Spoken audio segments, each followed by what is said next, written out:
अस्सलाम वालेकुम। YouTube channel दोस्तों शेख उनासी सजाद भाई नाम दुकान लेंदा है पंजाबी अख सीगा। अगर पसंद आवे लाइक ते सब्सक्राइब जरूर करना शुरू कर।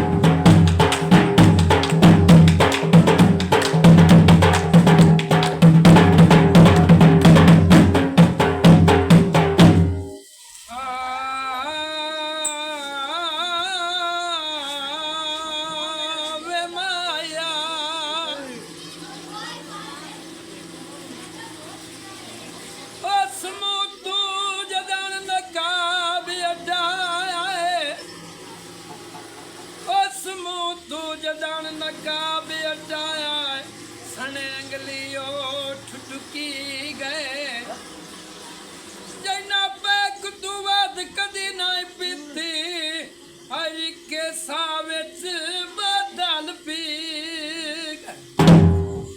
एडा बशर न पीस आई किदई नहीं तकिया मेरे दाने सियोश खड़ी गए यो और टुरिया फुल्लां दियां पत्तियां ते